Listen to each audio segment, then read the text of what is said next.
ఇప్పుడు వచ్చిన అందరికీ వందనాలు. సామెతలు 21వ అధ్యాయం 1వ వచనం ధ్యానించుకున్నాం. 1వ వచనంలో ఏం చూసాం? యెహోవా చేతిలో రాజు హృదయము నీటి కాలువల వలె ఉన్నది.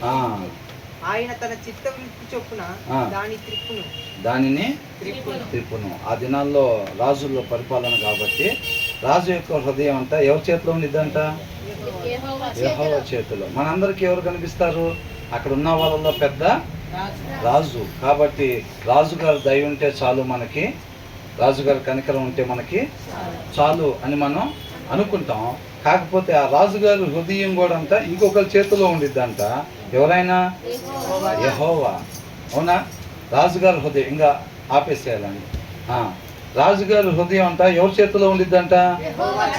యెహోవా చేతిలో ఉండిద్ది. ఆయన కఠినపరచాలనుకుంటే రాజు హృదయాన్ని కఠినపరుస్తాడు. ఆయన దాన్ని మాంసపు హృదయంగా ఉంచాలనుకుంటే మాంసపు హృదయంగా ఉంచుతాడు అన్నమాట. రాజుగారి దయ పొందుకోవాలి, ఆయన కనికరం పొందుకోవాలి, ఆయన ప్రేమ చూపించాలి అని అంటే అది ఎక్కడి నుంచి వచ్చిందంట? యెహోవా యొద్ద నుంచి వచ్చిందన్నమాట. నీటి కాలువ వలె ఉందంట. అది ఆయన మాట ప్రకారంగా ఎవరైతే జీవిస్తారో వారి యందు ఆయన ఆనందించి ఆ కాలువల్ని వాళ్ళ వైపు తిప్పుతాడనమాట. అవునా? అంటే ఒకవేళ ఆయన మాట చొప్పున జీవించలేదు అనుకోండి, అంటే మనిషి ఉండాల్సిన రీతిగా జీవించకపోతే రాజు హృదయాన్ని వారి వైపు తిప్పుతాడా? తిప్పడు. రాజు కోపాన్ని వారి వైపు తిప్పుతాడు అనమాట. అదే కదా చూసాం మనం. అవునా? వాటికి సంబంధించి కొన్ని వచనాలు కూడా మనం చూసాం. ఒక వచనం దానికి సంబంధించి చూద్దాం. దానియేలు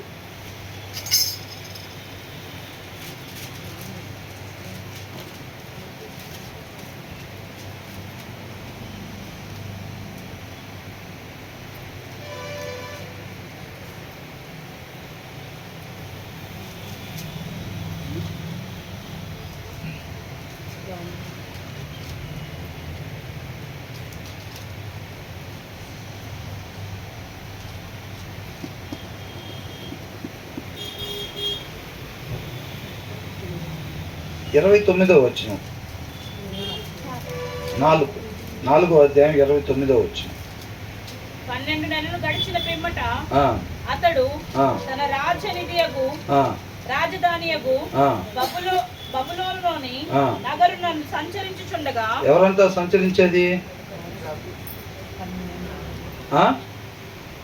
ఎవరు సంచరిస్తున్నారు? నెబుకద్నెజరు. నెబుకద్నెజరు అంతా సంచరిస్తున్నాడు అన్నమాట. తర్వాత ఏమైందంట? రాజు బబులోనును ఈ మహా విశాల పట్టణము నా బలాధికారమును నా ప్రభావ ఘనతను కనపరచుటకై నా రాజధాని నగరముగా నేను కట్టించినది కాదా? ఎవరు కట్టించారంట? నెబుకద్నెజరు అనుకుంటున్నాడంట. అక్కడ తిరుగుతా ఏమనుకున్నాడు? నా బలాధికారమును నా ప్రభావ ఘనతను కనపరచుటకై నా రాజధాని యొక్క నగరముగా నేను కట్టించినది కాదా అని తనలో తాను అనుకోలేను. రాజు నోట ఈ మాట ఉండగా ఆకాశం నుండి ఒక శబ్దము వచ్చెను. ఈయనలాగా అనుకుంటున్నాడు అనమాట. అలా అనుకుంటా ఉండగానే ఆకాశం నుంచి ఒక శబ్దం వినపడింది అనమాట. అప్పుడు ఏంటంటే మనకి ఇప్పుడు ఎప్పుడు పడితే అప్పుడు ఫోన్లు వస్తూ ఉంటాయి కదా, ఫోన్ రింగ్ అయినట్టుగా అప్పుడు ఏమయ్యేది? ఆకాశం నుంచి స్వరాలు వినపడుతూ ఉండేవి అన్నమాట. ఇదే నీకు ప్రకటన, నీ రాజ్యము నీ యొద్ద నుండి తొలగిపోయేను. ఏమైందంట? ఆయన నోట్లో ఆ మాట ఉండగానే రాజ్యం ఏమైందంట? తొలగిపోయింది ఆల్రెడీ. అవునా? ఆ తర్వాత ఏమంటున్నారు? తమ యొద్ద నుండి మనుషులు నిన్ను తరిమెదరు. ఏం చేస్తారంట? తరిమేదనుందా? తరిమెదరు అని ఉందా? అంటే ఇంకా జరగలేదు అది. కాకపోతే రాజ్యం ఏమైంది? తీసేసారు ఆల్రెడీ. అవునా? పోయిందా లేదా? అంటే వీళ్ళందరూ తరిమినందుకు పోయింది. ఆయన అలాగా అనుకున్నందుకు. నెబుకద్నెజరుని అక్కడికి పిలిచింది ఎవరు? దేవుడు పిలిచాడు. వీళ్ళందరిని అప్పగించింది ఎవరు? దేవుడు అప్పగించాడు. ఈయనేమనుకుంటున్నాడు? నా బలాధికారానికి నా ప్రభావ ఘనత కొరకు ఈ రాజధాని నగరం నేను కట్టించుకుంది కాదా? ఆయనే నా కట్టించింది? ఆయన కాదు కట్టించింది, దేవుడు ఇచ్చాడు సమస్తం. ఈయన ఏం చేశాడు? ఎవరు మర్చిపోయాడు? ఆ దేవుడు నాకు ఇచ్చింది కాదా అని అనుకోకుండా ఏమన్నాడు? నేను కట్టించింది కాదా అంటే ఈయనే సుప్రీం అనుకున్నాడు. అవునా?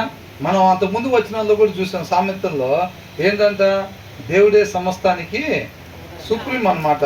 విజ్డమ్ ఇస్ ద సుప్రీం అని ఉంది. విజ్డమ్ అంటే ఎక్కడి నుంచి వచ్చింది? అది దేవుని వద్ద నుంచి వచ్చింది అనమాట. ఈయనకేం చేస్తున్నాడంటే ఈయనకేనే సుప్రీంగా అనుకుంటున్నాడు. తర్వాత ఏమైందంట, మనుషులు నిన్ను తరిమెదరు, నీవు అడవి జంతువుల మధ్య నివాసం చేయించు పశువుల వలె గడ్డి మేసెదవు అన్నట్టు జరిగిందా? ఇంకా జరగలేదు, జరగాలి. కాకపోతే ఈయన ఆలోచన చేసుకున్న దానికి ఆల్రెడీ రాజ్యం మాత్రం పోయిందన్నమాట. అవునా? దీనికి సౌలు గురించి కూడా మనం విన్నాం. ఏమని? నువ్వు ఎప్పుడైతే దేవుడు వాళ్ళందరినీ సంహరించమంటే నువ్వు ఎప్పుడైతే విడిచిపెట్టావో, ఆజ్ఞ అతిక్రమణ చేశాడో, అప్పుడే రాజ్యం తీసివేయబడింది. కాకపోతే సమయం తర్వాత రోజు వచ్చి చెప్పాడులే, కానీ డెసిషన్ ఎప్పుడైపోయింది? ఆజ్ఞ అతిక్రమణ ఎప్పుడైతే చేశాడో అప్పుడే డెసిషన్ అయిపోయింది అనమాట. ఆ తర్వాత ఏమంటున్నాడు? సర్వోన్నతులకు దేవుడు మానవుల రాజ్యము పైన. ఈ మాట అండర్లైన్ చేసుకోవాలి. ఎవరంట దేవుడు? సర్వోన్నతుడైన దేవుడు మానవుల రాజ్యము పైన అధికారి అయి ఉండి తానెవనికి దాన్ని అనుగ్రహింప నిశ్చయించునో వానికి అనుగ్రహించునని నీవు తెలుసుకునే వరకు. అంటే ఈయన తెలుసుకోలేదనే అర్థం. అవునా? ఇది మొత్తం నేను తెచ్చుకున్నాను, నా బలము నా ప్రభావితం నేను చేసుకున్నది, సమస్త మహిమ నాకే అన్నట్టుగా మాట అర్థం. అంతేనా కదా? అలాగనుకున్నాడు. ఈ రోజుల్లో మనం కూడా ఏదన్నా కొంచెం గొప్ప విషయం, ఘనత కలిగే విషయం చేయగలనే, మనమేగా ఇది, ఎవరు చేయలేదుగా అన్న ఆలోచన అంతా నెబుకద్నెజరుకు రాగానే, తన నోట ఆ మాట ఉండగానే అని ఉంది. అవునా? మనం కూడా ఎప్పుడైనా ఒక చక్కగా పాట పాడినా, ప్రార్థన చేసినా, ఒకరికి సహాయం చేసినా, ఎవరు చేయలేదు ఇక్కడ, నేనే చేశాను కాదు, ఆయన కృపను బట్టి నన్ను నడిపించాడు అని అనుకోవాలి. ఏది చేసినా కానీ. అవునా కదా? మనం ఏది మంచి చేసినా, ఒక మాట చెప్పినా, ఒక మేలు చేసినా, ఏది చేసినా అంట ఎలా చెప్పుకోవాలంట, సమస్త మహిమ దేవునికి మాత్రమే చెల్లించే వారంగా ఉండాలన్నమాట. మన క్రియారూపకంగా దేవుడికి మహిమను చెల్లించే వారంగా ఉండాలన్నమాట. సమస్త మానవాళి ఆయన నామ మహిమ కొరకు సృష్టింపబడ్డాం కదా. దాంట్లో యేసుక్రీస్తు వారు కూడా మనిషిగా జన్మించారు కదా. చేయటానికి ఈ పని భూమి మీద ఏదైతే నాకు ఇచ్చావో నేను సంపూర్ణంగా నెరవేర్చి నేను మహింపరిచాను అన్నారు కదా. అంటే ఊరకనే స్తోత్రాలు అని అన్నారా? ఏమన్నాడు? ఆయన ఏదైతే అప్పగిచ్చాడో పని, ఆ పని క్రియారూపకంగా చేసి ఆయన మహింపరిచాడంట. మనం కూడా ఎలా మహింపరచాలి? క్రియారూపకంగా అన్నమాట. ఆయన ఆత్మ నడిపింపుకు లోబడి, ఆయన వాక్య సారాంశానికి లోబడి మాత్రమే మనం నడుచుకోవటం వలన, మనం ఉపేక్షించుకున్నప్పుడే అలా నడవగలుగుతాం. అవునా కదా? అలా నడిచినప్పుడు సమస్త మహిమ ఆయనకే వెళ్ళిద్ది అనమాట. అంతేలే కానీ మనకు నచ్చినట్టుగా ఉండి స్తోత్రాలు మహిమ ప్రభావం నీకే అంటే ఏమీ ఉండదు. తర్వాత ఏమంటున్నాడు? నీవు తెలుసుకునే వరకు 7 కాలములు నీకు ఇలాగు జరుగునని చెప్పెను. ఆ గడియలోనే అలాగున నెబుకద్నెజరుకు సంభవించెను.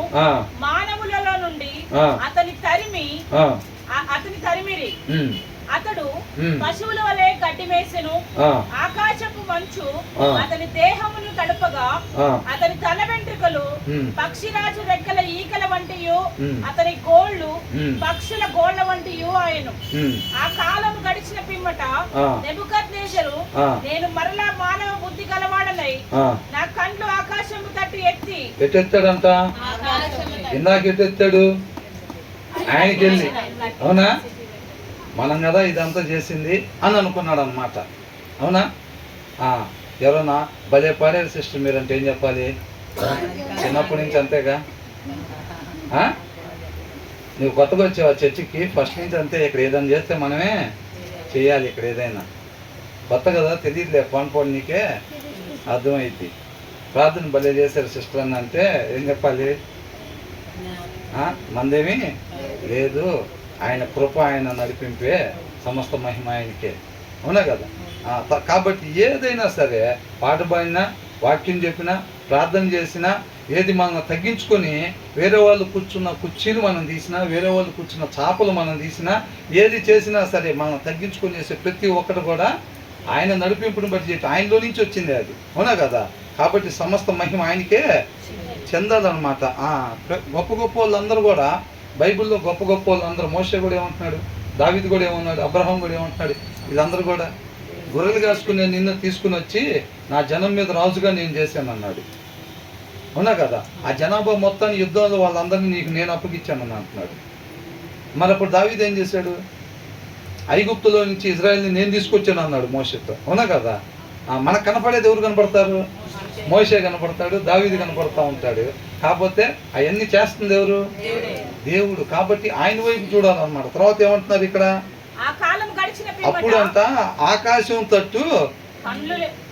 ఎప్పుడైనా కానీ దీనికి ముందు మనం 20వ అధ్యాయం 30వ వచనంలో ఒకటి చూసాం. ఏమని? గాయములు చేసే దెబ్బలంట అంతరంగములలో చొచ్చి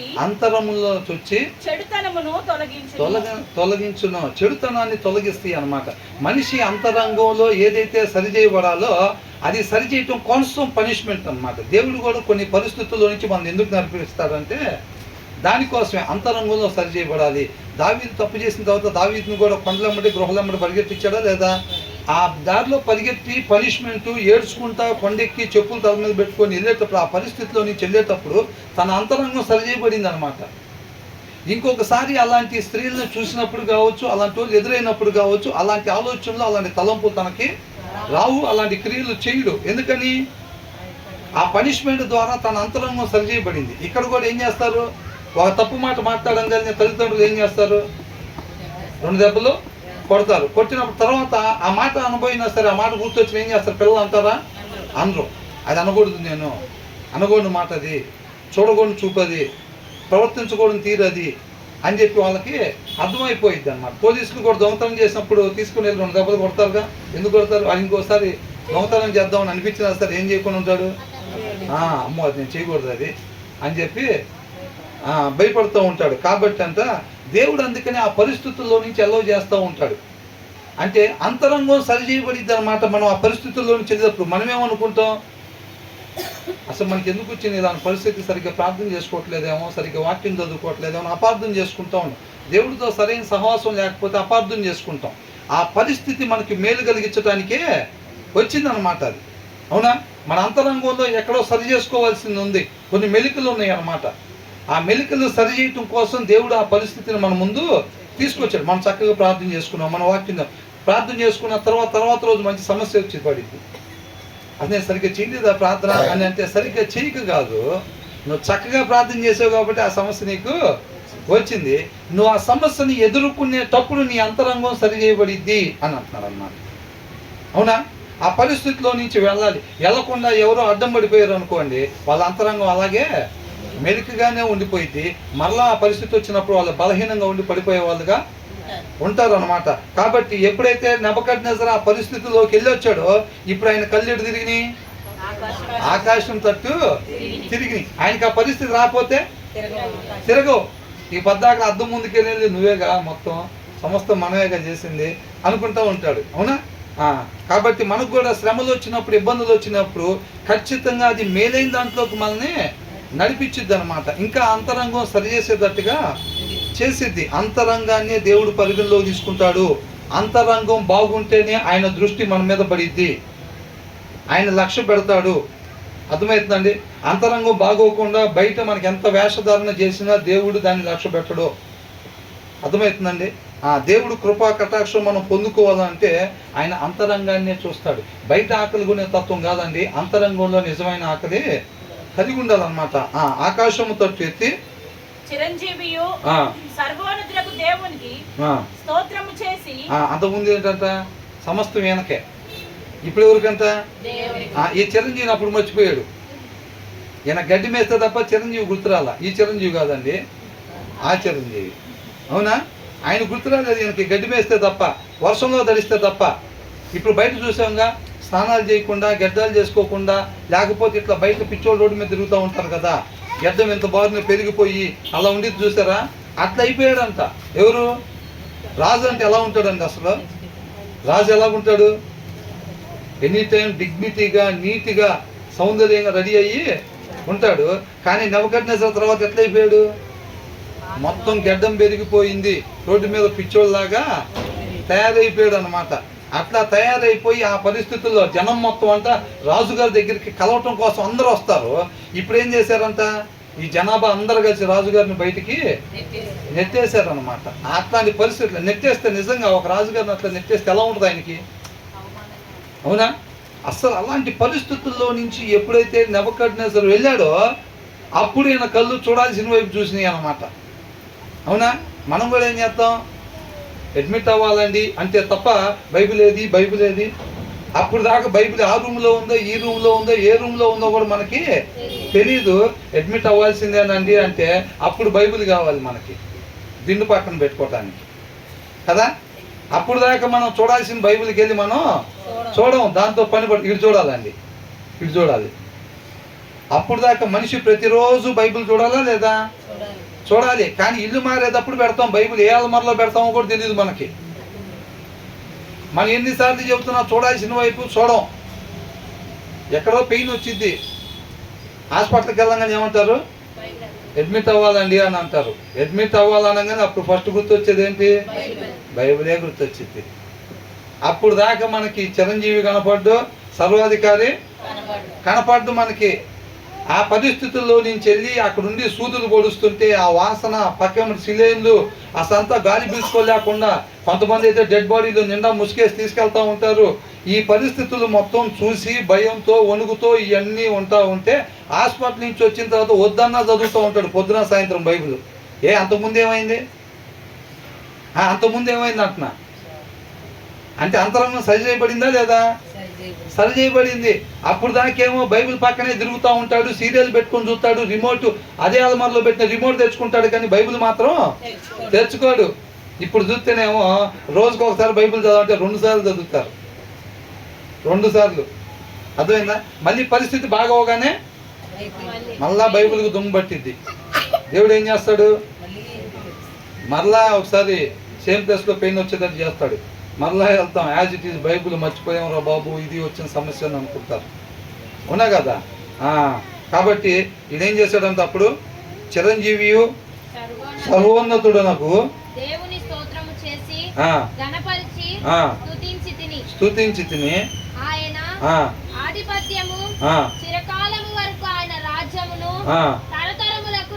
చూసారా నోటితో ఏం పలుకుతున్నాడు. ఈ మాటలు అసలు ఇందాక ఎడిపోయినాయి ఇందాక.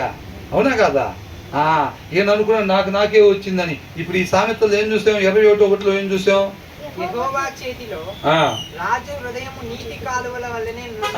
కాబట్టి ఆయన ఏంటంట, ప్రతి ఒక్కరి హృదయం ఈ భూమి మీద ఏ రాజు అయినా సరే ఆయన హృదయాలంతా ఎవరి చేతిలో ఉంటే, సర్వోన్నతుడైన దేవుడి చేతిలో ఉంటే ఆ విషయం వాళ్ళు జ్ఞాపకం పెట్టుకోవాలి. ప్రతి ఒక్కరు కూడా కంటికి కనిపించే వాళ్ళే కాదు, ఆ దినాల్లో గొప్ప వాళ్ళు ఎవరు, రాజు. ఆయన మాత్రమే కాదు, ఆయన్ని ఆపరేట్ చేసే ఆయన ఇంకొక ఆయన ఉంటాడు అనేది మనం చూసుకోవాలి. కాబట్టి ఈయన దయ కాదు మనం పొందుకోవాల్సింది, ఎవరి దయ కోసం చూడాలి, ఆయన దయ కోసం మనం చూడాలన్నమాట. ఆయన దయ ఎలా వచ్చింది మనకి, ఆయన కాలువ, రాజు హృదయం అనే కాలువ అంటే ఎవరి వైపు తిప్పుతాడంట, దాంట్లో నేను చూడండి మొదటి వచనంలో, తన చిత్త వృత్తి చొప్పున తన చిత్తానుసారంగా ఎవరైతే నడుచుకుంటారో వారి యందు ఆయన ఇష్టపడతాడు కాబట్టి వారి వైపు ఆ దయను తిప్పుతాడు అన్నమాట. దేవుడు దయను మనం పొందుకోవాలి అని అంటే ఆయన మాట ప్రకారంగా మనం ఉండేవారంగా ఉండాలి అని అంటున్నాడు అనమాట. 35వ వచనం ఏముందో తర్వాత దాంట్లోనే దానియేలులో, ఆయన దృష్టికి ఎన్నికకు రానివారు, ఆయన పరలోక సేన ఎడలను భూనివాసుల ఎడలను తన చిత్తము చొప్పున జరిగించువాడు. ఏంటంట, మన చిత్తాలు చొప్పున ఎవరెవరైతే మోకాలు వేసి వాళ్ళ చిత్త ప్రకారం అడుగుతూ ఉంటారు, ఏటీఎం కార్డు లాగా వాళ్ళ ప్రకారంగా ఇచ్చేస్తా ఉంటాను నేను. కారు అడిగినోడికి కారు, 2-3 భార్యలు 3 భార్యల్ని, లేకపోతే ఇంకొకరికి ఇట్లాగా అట్లాగా అడిగితే అవి మొత్తం నేను ఇచ్చేస్తా ఉంటాను అంటున్నాడా? ఏమంటున్నాడు ఇక్కడ, ఆయన పరలోక తన చిత్తము చొప్పున జరిగించువాడు. ఆయన చిత్తానుసారం ఏది అడిగినా ఆయన మనకి ఇస్తాడనమాట. అర్థమవుతుందండి? ఆయన ఇష్టమే మన ఇష్టం కావాలి తప్ప మన సొంత ఇష్టాలు ఏది ఉండకూడదు. జరిగించువాడు. ఆయన చేయి పట్టుకొని నీవేమి చేయుచున్నావని ఆయనతో చెప్పుటకు ఎవడునూ సమర్థుడు కాడు. ఆ సమయమందు చూసారు ఎవరు చెప్తున్నారు ఈ మాటలు? నెబుకద్నెజరు చెప్తున్నాడు అన్నమాట. ఇవన్నీ కూడా అర్థమవుతుందండి. ఆయన చిత్తానుసారంగా ఆయన జరిగిస్తాడు. మనం ఎదురు తిరిగినా మనం లోపడిపోయినా సరే, సౌలు లోపడపోతే ఆగిపోయింది ఆయన చిత్తం ఏమన్నా? ఆయన చిత్తం జరుగుతానే ముందుకెళ్ళింది తప్ప సౌలు చిత్తం ఏం అక్కడ జరగలేదు. సౌలు అనుకున్నాడు తర్వాత ఆయనే రాజుగా ఉండాలి, తర్వాత ఆయన కుమారుడు రాజుగా ఉండాలి అని అనుకున్నాడు. ఆయన చిత్తం జరిగిందా? ఆయన చిత్తం జరగలేదు, దేవుని చిత్తమే జరిగిందన్నమాట. తర్వాత ఏమంటున్నారు? ఆ సమయమందు నా బుద్ధి మరలా నాకు వచ్చెను.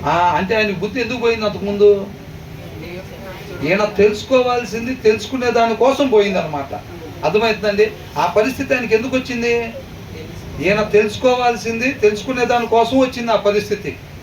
అవునా? మనకు కూడా కొన్ని సమస్యలు వచ్చేటప్పుడు ప్రభు సమస్యను తీసే కాదు, ఈ సమస్య నేను ఏమి నేర్చుకోవాలని వచ్చిందో దాన్ని నేను తప్పకుండా నేర్చుకోవటానికి సహాయం చేయమని ప్రార్థన చేయాలి మనం. అర్థమవుతుందండి.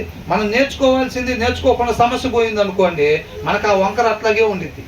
మన అంతరంగంలో వంకర అలాగే ఉండిద్ది అనమాట. మరలా అలాంటి పరిస్థితి అందమైన స్త్రీ మనకు ఎదురైనప్పుడు ఏమవుతాడు దావీదు? మరలా పడిపోతాడు. అలా కాకుండా అంతరంగంలో సరిచేయబడ్డాడు అనుకోండి, పనిష్మెంట్ అనుభవించాడు అనుకోండి, అలాంటి పరిస్థితి ఎదురైనప్పుడు ఈసారి జయం పొందుకుంటాడు, దాని మీద పడిపోకుండా ఉంటాడు అనమాట. అర్థమవుతుందండి. కాబట్టి మనం ఆ పరిస్థితి వచ్చినప్పుడు మనం దాన్ని బట్టి ఏదైతే నేర్చుకోవాలో దాన్ని మనం నేర్చుకునేవారుగా, జాగ్రత్తగా దాన్ని నేర్చుకునేవారంగా ఉండాలి. కాబట్టి సమస్య వచ్చినప్పుడు ప్రభా సమస్య తీసే కాదు, దీన్ని బట్టి నేను ఏం నేర్చుకోవాలని దీన్ని ప్రవేశపెట్టావో దాన్ని మిస్ అవ్వకుండా నేర్చుకోవటానికి సహాయం చేయమని మనం ప్రార్థన చేసేవారుగా ఉండాలన్నమాట. తర్వాత ఏమంటున్నారు? రాజ్య సంబంధము ప్రభావమును నా ఘనతయు నా తేజస్సును నాకు కలిగెను. నా మంత్రులను నా క్రింది అధిపతులను నా యొద్ద ఆలోచన చేయవచ్చు. నా రాజ్యము నాకు స్థిరపడగా నేను మరి ఎక్కువ ఘనత నుండి ఏమైందంట?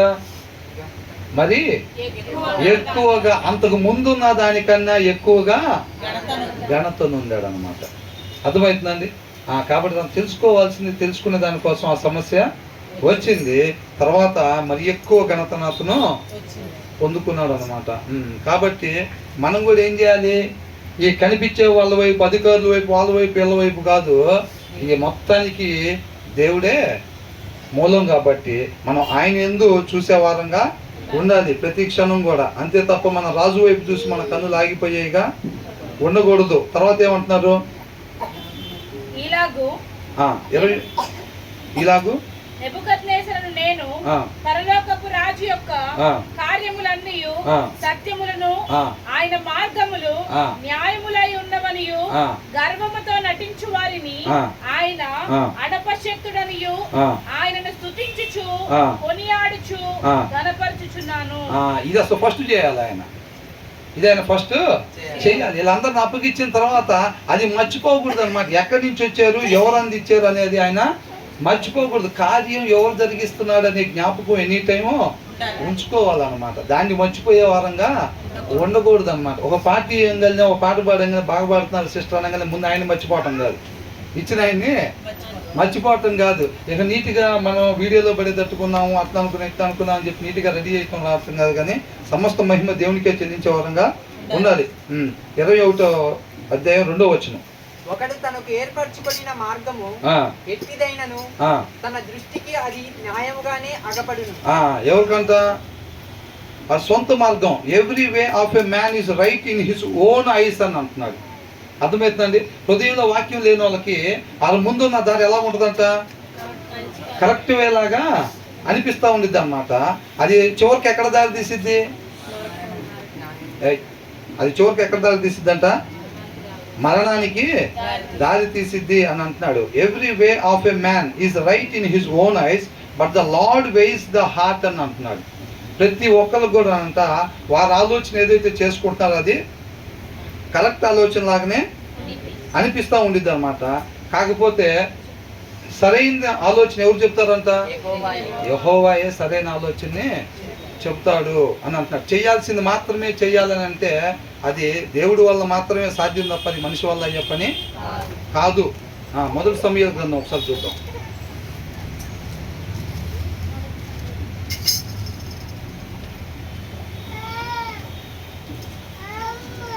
మొదటి సమూయేలు గ్రంథం 16వ అధ్యాయం.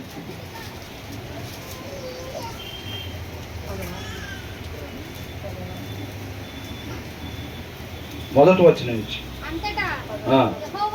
ఏంటి ఏంటంటున్నా 16 అంతటా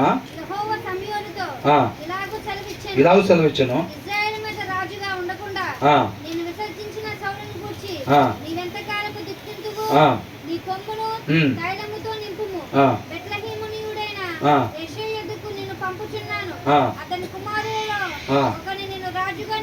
నియమించుదును.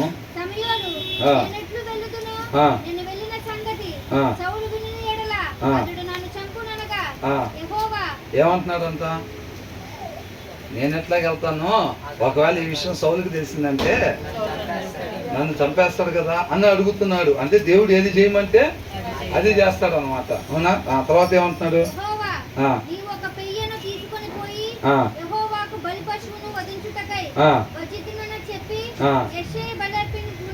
ఒకవేళ అట్లా కాకుండా నేను చంపేసినా పర్లేదు, నువ్వైతే వెళ్ళి మాట చెప్పంటే చెప్తాడంతే. అది ఆ మాట ఉండాలి అంతే, ఇక డౌట్లు ఏం లేవు దాంట్లో. అవునా? ఒకవేళ నువ్వు చచ్చిపోయినా పర్వాలేదు, నువ్వైతే వెళ్ళి ఆ మాట చెప్పంటే సమయంలో ఏం చేస్తాడు? బయలుదేరి వెళ్ళిపోతాడు అంతే. అవునా? ఒకవేళ మనతో చెప్తే ఇంతవరకు చాలు. ఇక ఈ బైబిల్ జాగ్రత్తగా అలవాట్లో పెట్టి దానికి వెళ్ళి దొరకకుంటే బెస్ట్. మనం ఏం విన్నా సరే వినట్టుగానే ఉంటే బెస్ట్ అని అనుకుంటారు. అవునా? మనకి మేలు జరుగుతుంటే యోబు భార్య ఏం చేసింది? ఆస్తిని ఇస్తుంటే బ్రహ్మాండంగా తీసుకుని దేవునికే స్తోత్రం అంటుంది. 10 మంది పిల్లల్ని ఇస్తుంటే నీకే స్తోత్రం ప్రభు బ్రహ్మాండం అని అంటుంది. ఇల్లుని ఇస్తుంటే నీకే స్తోత్రం. తూర్పు వైపు అందరిలో కల్లా ఆయన్ని ధనవంతుడిగా చేస్తే స్తోత్రం స్తోత్రం అని అంటుంది. వాళ్ళందరూ చచ్చిపోగానే ఏమంటుంది? ఇంకేం దేవుడు, ఇంకా దేవుడిని ప్రార్థన చేస్తున్నావా? ఇక ఆయన దూషించి చచ్చిపోబ్బా. అసలు ఎంత చక్కటి మాటలు బతుకుతుందో చూసారా? దేవుణ్ణి దూషించాలంట. భర్త ఏం కావాలంట? రోజు బైబిల్ చదువుతుందంటారా? అలాగనమాట. అంటే ఇస్తుంటే స్తోత్రం, తీసేసుకుంటే దూషించాలంట. అంతేనా? ఇక్కడ ఏమంటారు మళ్ళీ?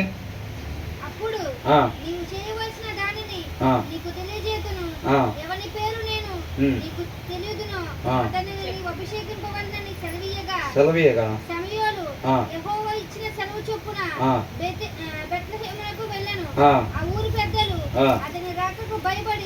సమాధానముగా వచ్చుచున్నావా అని అడగగా అతడు సమాధానముగానే వచ్చిందని నాతో కూడా బలికి రండని చెప్పి యెషయని అతని కుమారులను శుద్ధి చేసి బలి అర్పించెను.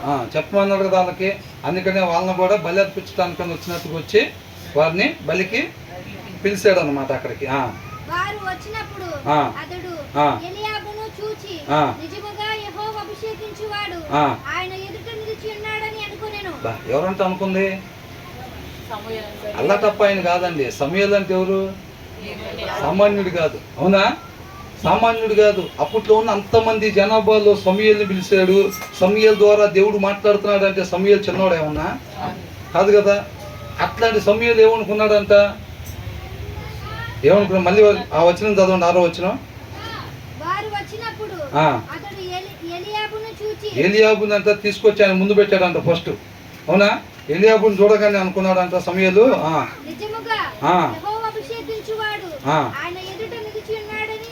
అనుకోనేను. ఇందాక ఇప్పుడు మనం చదువుకున్న వచనం ఏమని ఉంది? 21:2 సామెతల్లో ఒకడు తనకు ఏర్పరచుకున్న మార్గము ఎట్టిదైనను తన దృష్టికి అది న్యాయముగానే అగపడును. చూసారా? అది ఎవరైనా బైబిల్ సరిగ్గా చదవని వాళ్ళ, చదివే వాళ్ళ, సామాన్యుల, లేకపోతే పాస్టర్ గారి వల్ల, లేకపోతే ఎవరని కాదు. హృదయంలో వాక్యం లేకపోతే చెయ్యాల్సింది మాత్రమే చెయ్యాలి అని అంటే దాన్ని దేవుడే చేపించాలి తప్ప అది మనిషి వలన కాదనమాట. అది ఎంతటి వాళ్ళైనా సరే. సమూయేలు కూడా ఏమనుకున్నాడంట? ఆయన గెటప్, హైటు, వెయిట్, పర్సనాలిటీ చూసి సమూయేలు ఏమనుకున్నాడంట? ఖచ్చితంగా రాజుగా అభిషేకించేవాడు దేవుడు ఎవరినైతే అభిషేకిస్తాడో ఆ వ్యక్తి వచ్చి దేవుడి ముందు నిలబడ్డాడు అని అనుకున్నాడంట ముందు సమూయేలు. తర్వాత ఏమన్నాడు?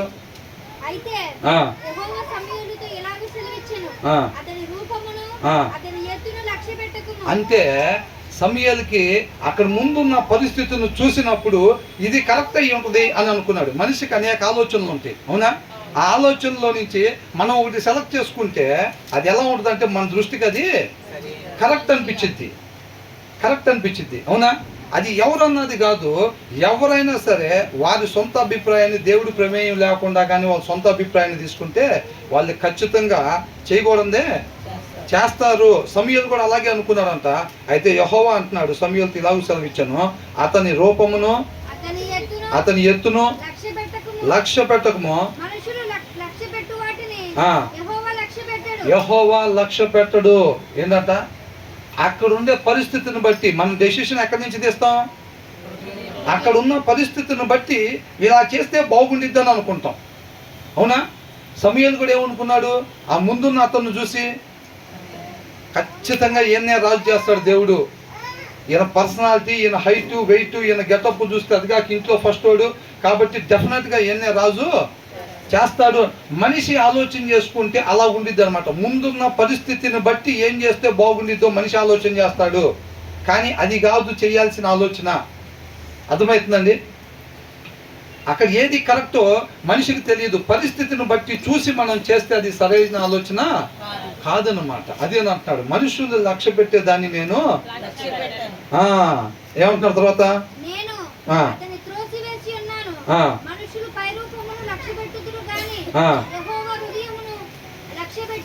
దేన్ని లక్ష్య పెడతాడంట? హృదయమును లక్ష్య పెట్టును అని అంటున్నాడు. అర్థమవుతుందండి? దేవుడు మనల్ని లక్ష్య పెట్టాలి అని అంటే ఏది బాగా ఉండాలి? హృదయం బాగుండాలి అన్నమాట, అంతరంగం బాగుండాలి. మన హృదయం బాగుంటే దేవుడు లక్ష్య పెడతాడు, మనల్ని మన వైపు చూస్తాడు, ఆయన కృపని ఆయన దయని పొందుకునే వారంగా ఉంటామంతే. పై రూపాలు కాదు, పై రూపాయలు మనుషులు లక్ష్య పెడతాడు, కానీ దేవుడు హృదయాన్ని లక్ష్య పెట్టేవాడిగా ఉంటాడనమాట. అర్థమవుతుందండి? నేనేమన్నా రాంగ్ పికప్ చేస్తానా అని అంటే కాదు, సమూయేలు అంతటి వాడు కూడా తన సొంత ఆలోచన చేసుకుంటే ఎలా ఉంటుందంట? పరిస్థితిని బట్టి ఖచ్చితంగా ఏనే రాజు అవుతాడు ఈయన పర్సనాలిటీని బట్టి అని అనుకున్నాడు, కానీ దేవుడు ఆయన చేశాడా? ఆయన చేయలే. కాబట్టి మనం ముందు పరిస్థితిని బట్టి డెసిషన్స్ తీసుకునే వారంగా మనం ఉండకూడదు. మన హృదయంలో దేవుని వాక్యాన్ని పెట్టుకుని ఎప్పుడు కూడా దేవుడు పలికిచ్చే మాట కొరకే మనం ఎదురు చూడాలన్నమాట మనం. అర్థమవుతుందండి? ఆ తర్వాత ఏమంటున్నాడు?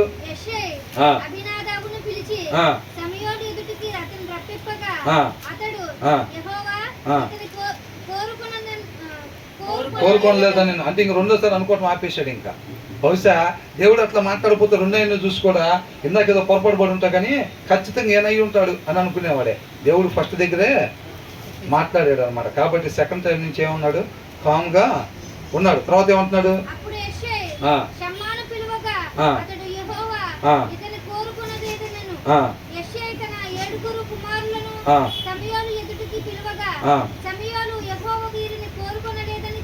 చెప్పి అదే మనమైతే ఏం చేస్తామండి? ఆల్రెడీ ఏదో ఎవరి గురించి అని చెప్పేశాడా? నాకు సరిగ్గా వినపడలేదంటావా? మనం అంతసేపుకి ప్రార్థన చదవట్లేదు, ఈ మధ్య వాక్యం చదవట్లేదు కాబట్టి ఆ స్వరం సరిగ్గా వినపడతలేదేమో నాకు అనేదో దౌడు పడతాం. పిల్లలందరూ అయిపోయారు అనుకుంటే ఏమేమంటున్నాడు? నీ కుమారులందరూ ఇక్కడ ఉన్నారా అడుగుగా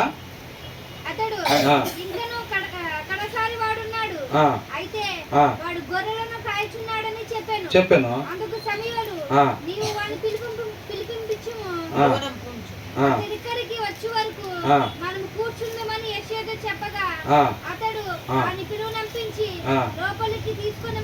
మనమైతే ఏం చేస్తాం? టైం చూసుకుంటాం కదా, ఆల్రెడీ 9 అయింది, ఏంది ఇంకా చెప్తానే ఉన్నారు అని అనుకుంటాం. మనమైతే ఏం చేస్తాం?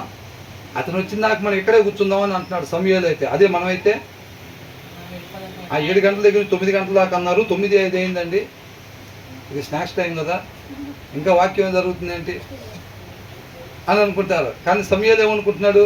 ఇది లంచ్ టైం అని అనుకున్నాడా? వచ్చిన పని జరిగిన దాకా మనం ఇక్కడే కూర్చోవాలని అంటున్నాడు.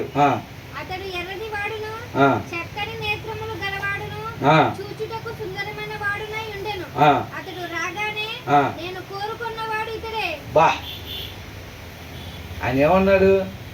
పై రూపాన్ని మనుషులు లక్ష్య పెట్టేటట్టుగా పై రూపాన్ని నేను లక్ష్య పెట్టను, నేను హృదయమును లక్ష్య పెడతాను అంటున్నాడు. మరి దావీదుని ఇతడే నేను కోరుకున్నవాడు అంటే దావీదు హృదయం ఎలాగుంది? అవునా? దేవుడు లక్ష్య పెట్టేటట్టుగా తన హృదయం ఉందన్నమాట. హృదయాన్ని బట్టి దావీదుని సెలెక్ట్ చేశాడు, పర్సనాలిటీని బట్టి కాదు. యుద్ధం రాకపోవచ్చు కాక నేను సెలెక్ట్ చేసుకున్న వాడికి జ్ఞానాన్ని ఇస్తాను అంటున్నాడు, నేను సెలెక్ట్ చేసుకున్న వాడికి బలాన్ని ఇస్తాను అంటున్నాడు, నేను అభిషేకించిన వాడికి అధిక బలం ఇస్తాను అంటున్నాడు. అంతే తప్ప అధిక బలం ఉన్నవాడికి నేను సెలెక్ట్ చేసుకుంటాను అంటలేదు దేవుడు. అర్థమవుతుందండి? ఆయన సెలెక్ట్ చేసుకున్న వాడికి బలాన్ని ఇస్తాడు ఆయన. అవునా కదా? కాబట్టి ఏమంటున్నాడు? సెలవీయగా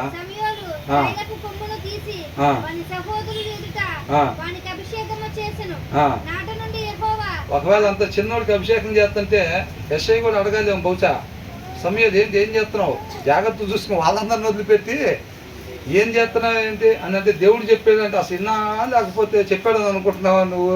ఒకసారి ఆలోచించుకో. ఇవన్నీ జరుగుతాయా లేదా?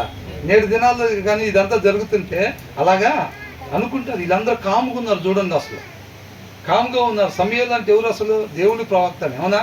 ఆయన వస్తుంటేనే ఏమనుకున్నారంట? భయపడిపోయారంట వీళ్ళు ఆ ఊర్లోకి వస్తుంటేనే. అందుకని తర్వాత ఏమంటున్నాడు? ఇంకా బలముగా వచ్చాను, వెళ్ళిపోయాను. సార్ని విడిచిపోయిందంట. ఏ సార్ని? సౌలు సార్ని. కానుకలతో కొందాం అనుకున్నాడు, దేవుడిని బలులతో కొందాం అనుకున్నాడు. చెప్పిన మాట చేయకుండా ఏం చేస్తున్నాడు? బలి అర్పించి అది తీసుకొని నాకు కావాల్సిన మాట పంపించాను అంటున్నాడు. పంపించాడా? పంపించలా. అసలు అడగటానికి కూడా అర్హత లేకుండా చేసేసాడు. ఇంకా అవునా కదా? రాజుగా లేకుండా పక్కకి తీసేసాడు. అంత మాత్రమే కాదు, తర్వాత ఏంటంట?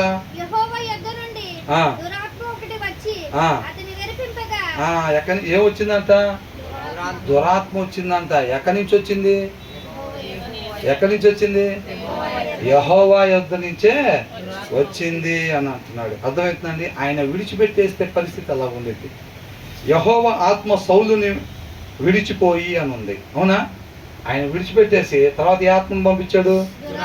దురాత్మను అక్కడికి పంపించాడు అన్నమాట. కాబట్టి మనకు ముందు కనిపించే మార్గం పరిస్థితిని బట్టి ఇది చేస్తే బాగుండిద్ది అనుకుంటా అని మనం ఏదైతే అనుకుంటామో ఆ డెసిషన్ కరెక్ట్ అని మన కళ్ళకి కనిపిస్తూ ఉండిద్దిలే. కానీ కాకపోతే సరైంది ఆ డెసిషన్ చెప్పాలంటే ఎవరంతా తీసేది?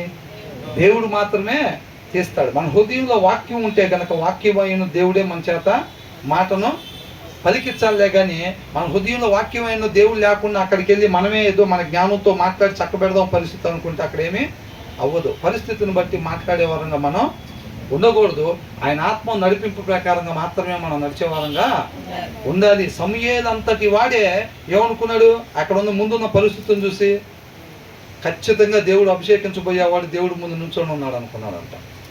ఇక మిగతా వాళ్ళ సంగతి ఏంటి? మిగతా వాళ్ళు కూడా అనుకుంటారా లేదా? సమూయేలు డెసిషనే ఒకవేళ దేవుడు పలకకుండా సమూయేలు నువ్వు చెప్పు అసలు నేను ఎవరిని సెలెక్ట్ చేసుకుంటాను అంటే ఏం చెప్పేవాడు? ఆ ఫస్ట్ వ్యక్తిని ప్రభువా ఖచ్చితంగా ఏనై ఉంటాడు అని ఉండేవాడు. అంటే మనం డెసిషన్ తీసుకుంటే అలాగుండిద్ది అన్నమాట. అర్థమవుతుందండి? కాబట్టి ఆయన నడిపింపు ప్రకారమే మనం నడిచే వారంగా ఉండాలి. ఆయన ఏదైనా చెప్పని కాక కుమారుని తీసుకొచ్చి బలియమంటాడా, కుమారుని ఇస్తానంటున్నాడా, ఏం చెప్పాడు అనేది కాదు. ఆయన చెప్పింది చేయటం మన పని అంతే. వేరే పని మనకు క్వశ్చన్స్ ఏమీ వద్దు. క్వశ్చన్స్ ఎప్పుడు వేయాలి? ఆయనకి సరిగ్గా వచ్చి రాకుండా ఉంటే వేయాలి. కరెక్టేనా? అంతేనా? చేయమంటావా, స్విచ్ చేయమంటావా అని అంటాం. ఆయనకు వచ్చారు కదా, తప్పులు కూడా చేస్తూ ఉంటాడు ఆయన. తప్పులు అసలు ఎప్పుడు చేయడు అనమాట. తర్వాత ఏమంటున్నాడు? దీంట్లో సామెతలు ఇందాక దాంట్లో ఏం చూసాము? మొదటి దాంట్లో 21 మొదటి వచనంలో యెహోవా చేతిలో రాజు హృదయం నీటి కాలువల వలె ఉన్నది, ఆయన తన చిత్తవృత్తి చొప్పున దాని త్రిప్పును. కాబట్టి ఏం చేయాలంటే ఆయన చిత్తానుసారంగా ఉండాలి. ఆయన చిత్తం ఏంటి? వాక్యము. వాక్య ప్రకారం ఎప్పుడైతే మనం నడుచుకుంటూ ఉంటామో ఆయన దయని మన వైపు తిప్పేవాడిగా ఉంటాడనమాట. రెండోది ఏంటి? ఒకడు తనకు ఏర్పరచుకొనిన మార్గము ఎట్టిదైనను తన దృష్టికి అది న్యాయముగానే అగపడును. మన దృష్టికి అంత అది న్యాయంగా అగపడుతూనే ఉంటుంది. ఇదే కరెక్ట్ వే అని అంటాడే, అది కాదు ఇట్లా చేస్తే బాగుంటుంది అంటాడు వాడు ఇంకొకడు. అర్థమవుతుందండి? వాళ్ళిద్దరు కాదు డిసైడ్ చేస్తే, ఎవరు డిసైడ్ చేయాలంట? యెహోవా అనేది చెప్పాలన్నమాట. అర్థమవుతుందా? అక్కడ ఎంత విరుద్ధంగా ఉంటుంది. చిన్నోడిని తీసుకొని వచ్చి ఈయన అభిషేకించని అంటున్నాడు. అక్కడ పరిస్థితి చూస్తేనే పెద్ద పెద్ద వాళ్ళు ఉన్నారు బాగా, అవునా? యుద్ధ వీరులాగా ఉన్నారు, రాజులకు అర్హుల్లాగా ఉన్నారు. లోక సమానంగా దేవుడు ఎలాంటి వాళ్ళని సెలెక్ట్ చేశాడు? చిన్నతన్ని సెలెక్ట్ చేశాడు. ఒక్కోసారి పరిస్థితుల్లో మనం చక్కగా ప్రార్థన చేసుకొని వాక్యం చదువుకుంటా దేవుడు ఆత్మ నడిపింపు ద్వారా నడవాలని మనం అక్కడికి వెళ్ళినప్పుడు దేవుడే మాట్లాడిస్తాడు. అంటే మనం మాట్లాడి మాటకి ఏంట్రో బాబు అసలు అట్లా మాట్లాడాను, ఆ టైంలో ఏమైద్దాం అనుకున్నా నేను అసలు. కానీ చూరాకరికి అంతా సమాధానం ఏర్పడింది, అంతా చక్కటి మేలే జరిగింది అని అనుకుంటాం. ఒక్కొక్కసారి పరిస్థితి అలా ఉండిద్ది, కానీ దాని ముగింపు ఎలా ఉంటుందంటే మేలే జరిగిద్ది అని. మన సొంత జ్ఞానాన్ని ఉపయోగించాము అనుకోండి, ఈ టైంలో ఇది కరెక్ట్ అని అనుకుంటాం, కానీ అది చివరికి ఎక్కడికి దారి తీసిద్దంట?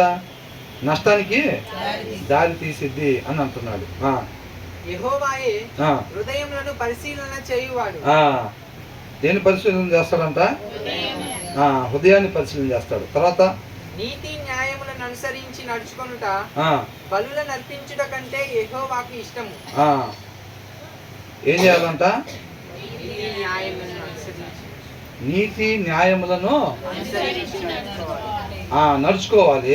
అది దేనికన్నా ఇష్టం అంట దేవుడికి?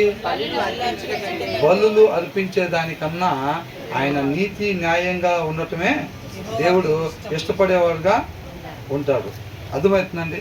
కొంతమంది ఏం చేస్తారంటే బయట సొసైటీలో ఉండేది వాళ్ళకి నచ్చినట్టుగా వాళ్ళు ఉండటం, తర్వాత తీసుకెళ్ళి హుండీలో కానుకలు వేయటం. నాకు రీసెంట్గా తెలిసిన అతను కూడా గోవాకి వెళ్ళి చక్కగా ఒక వారం రోజులు ఎంజాయ్ చేసి వచ్చారు. గోవాకి వెళ్ళి ఫుల్గా ఎంజాయ్ చేసి వచ్చారు. రాత్రి వచ్చారు. రాత్రి ఇంటికి వచ్చి మళ్ళీ వాళ్ళు తిరుపతి వెళ్తున్నారంట. ఎక్కడికి వెళ్తున్నారంట? మరి లెవెల్ చేయాలి కదా, కవర్ చేయాలి కదా, అవునా? గోవాలో ఏంటి? గోవా అంటే అక్కడ గుడికి వెళ్ళి వచ్చాడేమో మళ్ళీ ఇక్కడ గుడికి వెళ్తున్నాడు అని అనుకోబాకండి. గోవా అంటే అదొక లెక్కలో ఉండిద్ది. ఇప్పుడు ఒక పెద్ద బిల్డింగ్ కట్టేటప్పుడు దాని నమూనా ఎలా ఉంటుంది అంటే బిల్డింగ్ మొత్తం అయిపోతే ఇలా ఉంటుందని చెప్పి ఒక చిన్న ఆల్రెడీ బొమ్మ తయారు చేసి గ్లాసుల్లో పెడతారు కదా, బిల్డింగ్ మొత్తం అయిపోతే అట్లా ఉంటుంది. ఈ లోకం ఎలా ఉంటుంది అంటే ఆ గోవా ఇట్లాంటి ఏదైతే ఉంటాయో అవి ఒక నమూనా లాంటివి అనమాట. అట్లాంటి ప్రదేశానికి వెళ్ళి చూస్తే ఒకసారి లోకం మొత్తం చూసి వచ్చినట్టే. అర్థమవుతుందండి? యేసుక్రీస్తుని శోధించేటప్పుడు ఇది ఒక్కసారి ఈ లోకం చూడని చూపించారు, చూసారా? అలా ఉండిద్ది అక్కడ పరిస్థితి. ఫుల్గా ఒక వారం రోజులు ఎంజాయ్ చేసి వచ్చి తర్వాత రోజు ఎక్కడికి వెళ్తున్నారంట? అక్కడికి వెళ్ళేసి వచ్చి ఇది ఒకటి పెట్టేసి ఒకటి కొట్టేసి అక్కడ ఉండిలో వేసేసి వచ్చేస్తే మిస్టర్ పర్ఫెక్ట్ మళ్ళీ రెడీ, అవునా? అలాగనుకుంటారు అనమాట. అందుకనే దేవుడు ఏమంటున్నాడు? నీతి న్యాయములను అనుసరించి నడుచుకుంటా బలులు అర్పించుట కంటే యెహోవాకి ఇష్టము. ఆయనకి ఏం కావాలంట? బలులు కావాలంట. నీతి న్యాయాన్ని అనుసరించి నడుచుకునే వారంగా ఉండాలి అని అంటున్నాడు. ఇక్కడ కూడా చాలా మంది ఏం చేస్తారు? మన ఇష్ట ప్రకారంగా ఉండి అసలు వాక్యం సరిగ్గా చదవట్లేదు, అసలు బలలో కూడా పాల్గొంటలేదు, అసలు సరిగ్గా ఉండలేదు బ్రదర్, అందుకని నేను రొట్టె ద్రాక్ష రసం తీసుకోవట్లేదంట. అంటే తీసుకోకపోతే ఏం ప్రాబ్లం లేదనుకుంటారు. తీసుకోకుండా ఎట్టబడితే అట్టున్నా ప్రాబ్లం లేదు. అడగడా దేవుడు దాని గురించి? చాలా మంది ఏమనుకుంటారు? రొట్టె ద్రాక్ష రసం ఇస్తుంటే ఏం చేస్తారు? వద్దు బ్రదర్, ఈ వారం అంత పర్ఫెక్ట్గా లేను అని అంటారు. తీసుకోకపోతే ఓకేనా? తీసుకోకపోతే ఓకే ఏమీ కాదు. కాకపోతే కొంతమంది ఏదో తప్పు చేసి మనకు నచ్చినట్టుగా ఉండి ఏదో ఒకటి ఇచ్చి దేవుడికి కవర్ చేద్దామని చూస్తూ ఉంటారు. అట్లా కవరింగ్ అవుతాడా దేవుడు? అట్లా కవరింగ్ అవడు. ఒకసారి యెషయా గ్రంథంలో చూడండి,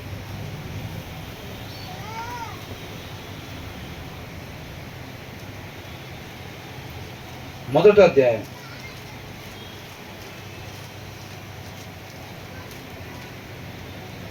11వ వచనం. ఎవరంతా సెలవిస్తుంది ఈ మాట? యెహోవా సెలవిస్తున్నాడంట.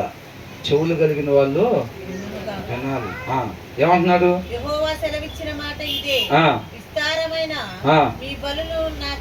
నాకు ఇవ్వండి అంటున్నాడు. ఏమంటున్నాడు?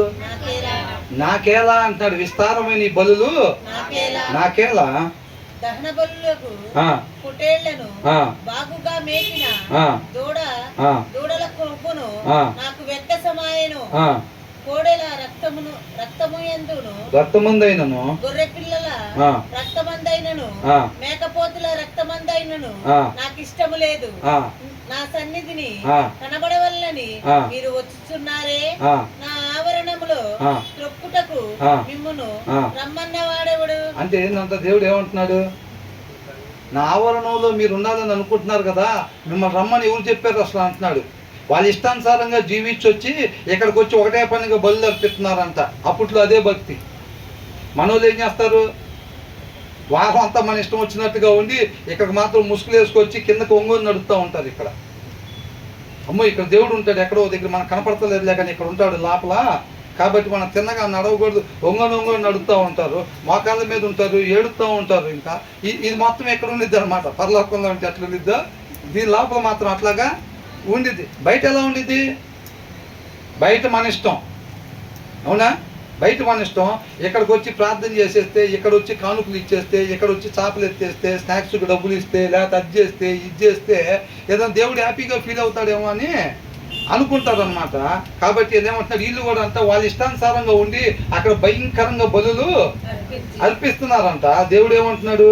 నా సన్నిధిని కనపడవలనని మీరు వచ్చుతున్నారే, నా ఆవరణమును త్రొక్కుటకు మిమ్మల్ని రమ్మన్న వాడెవడు అని అంటున్నాడు. ఆ తర్వాత ఏంటంట? మన నైవేద్యం ఏంటంట? వాక్యానుసారంగా లేకుండా మనం ఇచ్చే కానుకలైనా, మనం ఇచ్చేది ఏదైనా సరే, మనం చేసే ప్రార్థన అయినా, మనం పాడే పాట అయినా దేవుడికి సొంపుగా అది ఉండదు, అసహ్యాన్ని కలిగించింది. బయట విచ్చలవిడిగా అబద్ధాలు ఆడొచ్చి ఇక్కడ దేవుడు పాటలు పాడతాం, ఒకసారి మైక్ ఇవ్వండి అంటే దేవుడికి అసహ్యం పుట్టిద్దంట.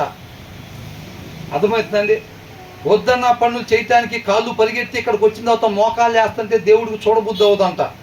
చెప్తున్నాడు, ఆయనగా తెలుసుకోమని చెప్తున్నాడు అనమాట. అర్థమవుతుందండి? నేను అలాగా కానుకలకి లంచాలకి అమ్ముడు పోయేవాడిని కాదు అని అంటున్నాడు. వారం అంతా ఇష్టానుసారంగా ఎంజాయ్ చేసి వచ్చి నువ్వు ఇక్కడికి వచ్చి కానుకలు వేయగలిగితే నేను నీ పాపాలన్నీ కడిగేసేవాడిని కాదు, నేను మనిషి వంటి వాడిని కాదు అని అంటున్నాడు. ఇశ్రాయేలీలకు స్వాస్థ్యముగా ఉన్నవాడు నరుడు కాడు అని ఉంది. అర్థమవుతుందండి? అది మనం ఏం చేస్తామంటే ఆయనతో డీలింగ్ ఎట్లా చేస్తామంటే మనుషులతో డీల్ చేసినట్టు చేస్తూ ఉంటాం. ఆయన మనిషి తెలివితేటలు ఆయన దగ్గర చూపిస్తూ ఉంటాం అన్నమాట మనం ఆయన దగ్గర. అర్థమవుతుందండి? అదే ఏమంటున్నాడు ఇంకా? నీ నైవేద్యము వ్యర్థము, అది నాకు అసహ్యము పుట్టించు ధూపార్పణము, దానిని ఇకను తేకుడి, దాని ఇకను ఇక తేబాకని ఇంక అంటున్నాడు. మీ ఇష్టానుసారంగా జీవించొచ్చి మీరు దుర్నీతి ద్వారా సంపాదించిన డబ్బులు, ఆ 100 రూపాయలు, 500, ఆ 1,00,000 రూపాయలు తీసుకొని రాబాకండి. ఆ కానుకలు చూస్తే నాకు అసహ్యం పడుతుంది అంటున్నాడు. అర్థమవుతుందండి? దుర్నీతి ద్వారా లంచాలు చేసి మోసాలు చేసి మనం సంపాదించుకున్న డబ్బులు తీసుకుని వచ్చి ఇక్కడ కానుకలు వేస్తాం. ఆయనకి ఎట్లా ఉంటుందంట? మళ్ళీ వారం అంతా దోపిడీ చేసుకోవచ్చు, దాంట్లోంచి దశంభాగం తెచ్చామని అనుకుంటే దేవుడికి అసహ్యం పుట్టిద్ది అంటున్నాడు. అర్థమవుతుందండి? ఇక్కడికి వచ్చి మనం ఏది ఏడుచుకుంటూ ప్రార్థన చేసేది అయిపోయిద్దని అనుకుంటే కాదు. అది ఆయన ముఖాలు చూసి జడ్జిమెంట్ ఇచ్చేవాడు కాదు. మనం చెప్పే ముచ్చటంతా ఇని సరేలే అనే అభిప్రాయాన్ని మార్చుకునేవాడు కాదు. నీతిని బట్టి తీర్పు తీరుస్తాను అంటున్నాడు. అర్థమవుతుందండి? అందుకే తర్వాత ఏమంటున్నాడు ఇంకా? అమావాస్యయు విశ్రాంతి దినమును సమాజ కూట ప్రకటనమును జరుగుతున్నవి. అక్కడ అదంతా జరుగుతున్నాయి అన్నమాట. అదంతా ఇక్కడ మనం చేస్తాం కదా, ఆల్ నైట్లు, ఫ్రైడే ఫాస్టింగ్ ప్రేయర్లు, ఇవన్నీ జరుగుతున్నాయి. అంటే ఎట్లాగా? వారం అంతా ఎవరికి నచ్చినట్టుగా వారు ఉంటాం. ఇక్కడికి వచ్చి ఏం చేస్తున్నారు? శుక్రవారం ఫాస్టింగ్ ప్రేయర్కి వస్తున్నారు, మంగళవారం బైబిల్ స్టడీలకు వస్తున్నారు, మళ్ళీ ఆదివారం ఆరాధనలకి. ఇవన్నీ జరుగుతున్నాయి అంట. ఎవరు ఇష్టం వచ్చినట్టు వాళ్ళు ఇళ్ళకాడ జీవించటం, ఎదుటి వాళ్ళని బట్టి జీవించటం. వాళ్ళు మనల్ని ఇష్టపడితే మనం ఇష్టపడతాం, వాళ్ళు ఏదైనా తినటానికి పెడితే మనం కూడా తినటానికి పెట్టడం, వాళ్ళని బట్టి మన నడవడికలు అనమాట. వారం అంతా అట్లా ఉండటం. ఇక్కడ మాత్రం బైబిల్ స్టడీలు, ఆరాధనలు, ఫాస్టింగ్ ప్రేయర్లు జరుగుతూ ఉంటున్నాయి అన్నమాట. అందుకని ఏమంటున్నాడు? పాపుల గుంపు కూడిన ఉత్సవ సమాజమును నేను నోర్చజాలను. ఏం చేస్తాను అంటున్నాడు? నేను చూసి చూడనట్టు ఉంటాను అంటున్నాడా? ఓర్చజాలను అని అంటున్నాడు. ఆయన అట్లా చూస్తా ఉండడు అని అంటున్నాడు. మిమ్మల్ని రమ్మన్న వారు ఎవరు వస్తున్నారు సన్నిధికి అని అంటున్నాడు. తర్వాత మీ అమావాస్య ఉత్సవములను నియామక కాలములను నాకు హేయములు అంటే ఏంటంట? ఇష్టమా ఇష్టం లేదా? నాకు ఇష్టం లేదు అసలు మీరు చేసే ప్రార్థనలు అని అంటున్నాడు. ఏడ్చుకుంటే చేస్తున్నాం కదా ప్రభు అని అంటే నువ్వు ఏడ్చుకుంటూ చేసినా ఎట్లా చేసినా నాకు అంటే ఆయనకు కావాల్సింది ఏంటి? నా మాట ప్రకారం మనిషి ఏ రీతిగా జీవించాలో నేను వాక్యం ద్వారా మీకు చెప్తున్నాను. ఆ రీతిగా మీరు వారం మొత్తం జీవించి ఇక్కడికి వచ్చే వారంగా ఉండాలి తప్ప మనకు నచ్చినట్టుగా జీవించే వారంగా మనం ఉండకూడదు. తర్వాత ఏమంటున్నాడు? అవి నాకు బాధాకరములు. దేవుడికి ఏం కలిగిస్తాయి అంటే అవి బాధను కలిగిస్తాయి అన్నమాట. నువ్వు తీసుకొచ్చి అక్కడ మోసం చేసి ఒక కొట్టు పెట్టి దాంట్లో అవతల మోసం చేసి డబ్బులు సంపాదించి దాంట్లో కొంత తీసుకొచ్చి కానుక చేస్తే దేవుడు బాధపడతాడంట, ఆనందపడ్డు. అవునా? తర్వాత ఏమంటున్నాడు? వాటిని సహింపలేక విసిగి ఉన్నాను. సహించలేకపోతున్నాడు అంట దేవుడు.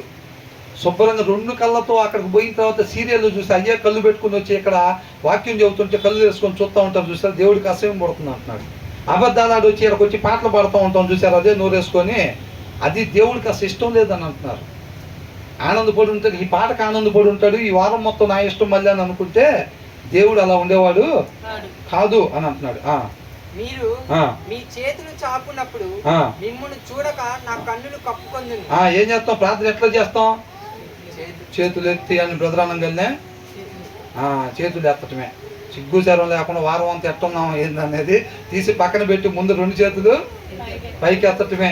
ఎత్తంగానే అచ్చంగా దేవుడు పట్టుకొని ఇట్లాగా మన పాపాలు మొత్తం తుడి చేస్తున్నట్టుగా లోపల ఫీల్ అయిపోతూ ఉంటాం. మనమేమో ఫీల్ అయిపోతూ ఉంటాం. ఆయన అట్లా చేస్తాడంట. ఏమవుతుందంట?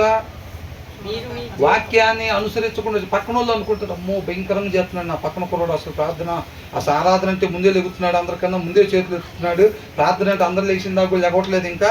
అంటే జనాన్ని మోసం చేయొచ్చు, దేవుడిని అందరికన్నా ముందే వస్తారు కొంతమంది. అంటే నాలాగా లేటుగా రమ్మని కాదండి, నేను మామూలుగా చెప్తున్నా. కాబట్టి ఏంటంట అవన్నీ ఏమంటున్నాడు? మీరు మీ చేతులు చాచినప్పుడు మిమ్మును చూడక నా కన్నులు కప్పుకొందును. మీరు బహుగా ప్రార్థన చేసినను. ఎలా చేసినా అంట? బహుగా. ఎంత ఏడ్చుకుంటా ప్రార్థన చేసినా, ఎంతసేపు ప్రార్థన చేసినా, ఎన్ని వారాలు ఉపవాసం ఉండి ప్రార్థన చేసినా, ఆయన మాట ప్రకారంగా జీవించకుండా బహుగా ప్రార్థన ఆల్ నైట్ చేసినా, తెల్లారిన 4 గంటల దాకా చేసినా ఆయన ఏం చేస్తాడంట? వినడంట. బహుగా చేసినా వినడంట.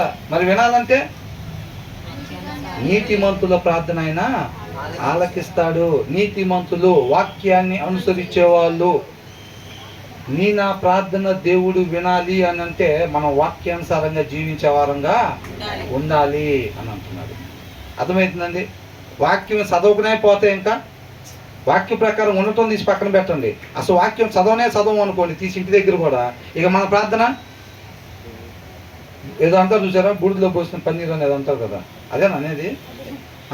ఇక అట్లా ప్రార్థన విలువైందే, అయితే మనం చేస్తే అది ఎట్లా ఉంటుంది? ఎక్కడ పోసినట్టు? బూడిదలో పోసినట్టు.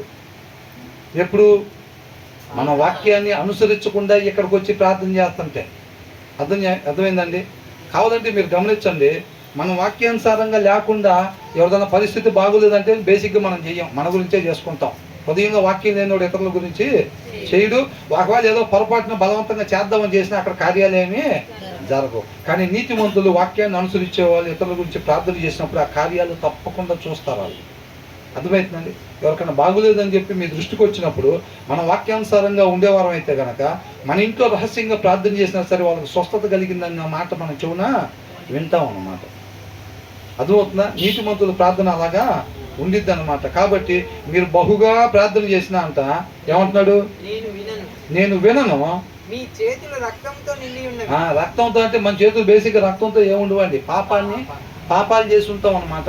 ఆ వారం మొత్తం ఆయన మాట ప్రకారంగా ఉంటే మనిషి ఉండాల్సిన రీతిగా ఉన్నట్టు మన వాక్యం చదవకుండా మనకు నచ్చినట్టుగా ఉండొస్తాం కాబట్టి పాపం చేసిన వాళ్ళంగా ఉంటాం. తర్వాత ఏమంటున్నాడు? మిమ్మును కడుక్కొనుడి, శుద్ధి చేసుకొనుడి. ఏమంటున్నాడు? మిమ్మను కడుక్కొనుడి. దేని ద్వారా కడుక్కోవాలి? ఏ సబ్బుతో పోయింది? సంతురా, పియర్స్, మరి వాక్యంతో కడుక్కోవాలి. అర్థమవుతుందండి? తర్వాత మీ దుష్క్రియలు నాకు కనబడకుండా వాటిని తొలగింపుడు. దుష్క్రియల వలన మన ప్రార్థన ఆయన వినలేకపోతున్నాడు.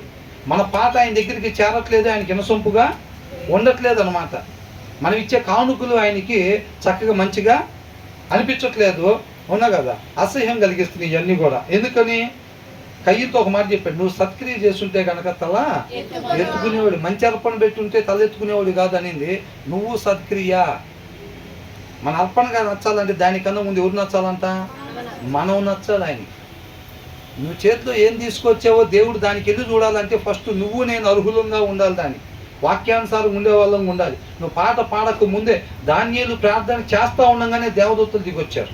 కొర్నేలి ప్రార్థన చేస్తూ ఉండగానే దేవదూతలు దిగొచ్చారు అన్నమాట. అవునా?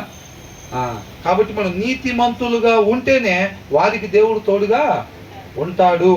ఆ తర్వాత ఏమంటున్నాడు? కీడు చేయుట మానుడి. ఏం చేయాలంట?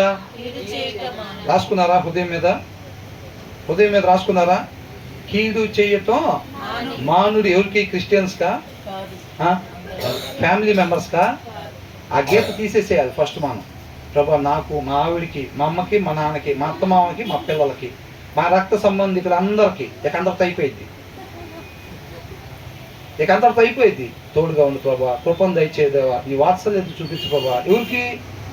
నాకు, మా ఆవిడికి, పిల్లలకి, మా అమ్మ నాన్నకి, అత్త మామలకి, మా రక్త సంబంధికుల అందరికీ. మిగతా వాళ్ళు అది అట్టపోయినా మనకే పర్వాలేదు. మన ప్రార్థన అంతవరకే. ఆ సర్కిల్ లోపలే ఉంటుంది ప్రార్థన. ఏది దయచేయాలన్నా సరే ఆ సర్కిల్ లోపల ఉన్న వాళ్ళకే, రక్త సంబంధికుల వరకే. దాన్ని దాటి ప్రార్థన చేయాలంటే నోరు రాదు. అవునా? అప్పుడు ఏం చేస్తాడు దేవుడు? డెంటల్ డాక్టర్ దగ్గరికి పంపిస్తాడు. నోరు అంతకన్నా తెరవలేకపోతున్నాడు. అప్పుడు డాక్టర్ గారు వెళ్ళంగానే ఏమంటాడు? డెంటల్ డాక్టర్ నోరు తెరవన్నాను అంటాడు. మనం చిన్న అంటాం, బాగా తెరవాలి ఇంకా అంటాడు. ఇక్కడ కాదండి, రాత్రి మోకాలు వేసినప్పుడు అని చెప్పాలి ఆయన. అవునా? బాగా తెరవండి, మీరు ఆ సర్కిల్ వరకే తెరుస్తున్నారు, అందుకని నా దగ్గరికి రావాల్సి వచ్చింది అని చెప్తాడు. అర్థమవుతుందండి? కాబట్టి అందుకని ఏమన్నాడు? కీడు చేయుట మానుడి అని అంటున్నాడు. కీడు చేయటం మనం మానాలంటే ఫస్ట్ ఆ కీడు చేయకుండా ఉండే ఆయన దగ్గర మనం నాటబడాలి.